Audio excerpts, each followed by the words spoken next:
بسم اللہ الرحمن الرحیم۔ حضرت موسیٰ علیہ السلام کو یہ سعادت حاصل تھی، وہ کلیم اللہ تھے، یعنی اللہ تعالیٰ سے ہم کلام ہونا، اور اس کے لیے کوہ طور پر جاتے تھے۔ کوہ طور اور اللہ کی تجلی کا واقعہ بھی کافی مشہور ہے۔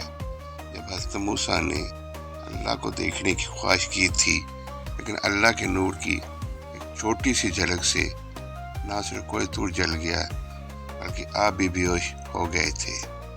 اس پر بھی انشاءاللہ جلدی ویڈیو بنائیں گے۔ اب آتے ہیں اصل ویڈیو کی طرف۔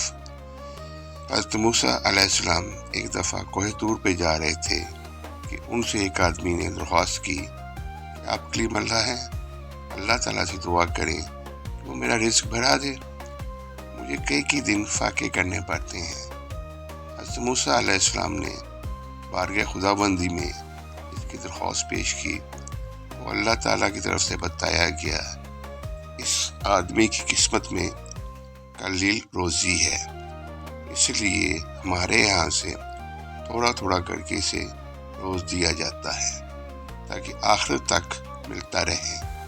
اس شخص کو جب یہ بات معلوم ہوئی، اس نے درخواست کی کہ آپ اللہ تعالیٰ سے سفارش کر کے میری قسمت کا سارا رزق مجھے ایک ہی بار دلوا دیجیے۔ اللہ تعالیٰ نے حضرت موسیٰ علیہ السلام کی دعا قبول کی اور اس غریب شخص کو تمام زندگی کا رزق ایک ہی بار مل گیا۔ اس شخص نے فوراً لنگر خانہ کھول دیا اور اعلان کر دیا کہ جس شخص کے پاس کھانے کا کوئی انتظام نہ ہو، وہ ہمارے لنگر خانے سے پیٹ بھر کے کھا سکتا ہے۔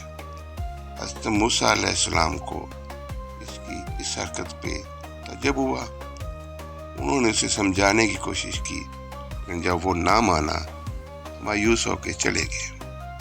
ایک ہفتے بعد ان کا ادھر سے گزر ہوا تو دیکھا کہ لنگر خانہ ہنوز ابھی تک جاری ہے۔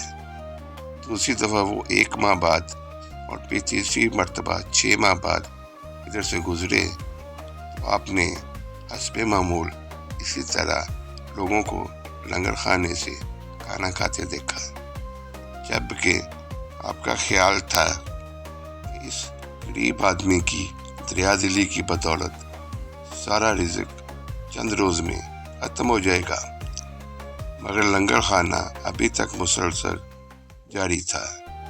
آپ نے اللہ تعالیٰ سے عرض کی، یا اللہ، یہ کیا معجزہ ہے؟ اس کا تھوڑا سا رزق ابھی تک چل رہا ہے۔ جواب آیا، بے شک اس کی قسمت میں تھوڑا سا رزق تھا جو اب تک ختم ہو جانا چاہیے تھا، لیکن ہمارا قانون ہے کہ جو شخص ہماری راہ میں کچھ خرچ کرتا ہے تو ہم اس کا 10 گنا اس کو دنیا میں 90 گنا آخرت میں دیتے ہیں، اور یہ شخص بھی اس قانون کے دائرے سے باہر نہیں ہے۔ جتنا یہ ہماری راہ میں خرچ کرتا ہے اس کا 10 گنا ہم اسے دنیا میں ہی دے دیتے ہیں۔ تو اس میں تعجب کی کیا بات ہے؟ سبحان اللہ۔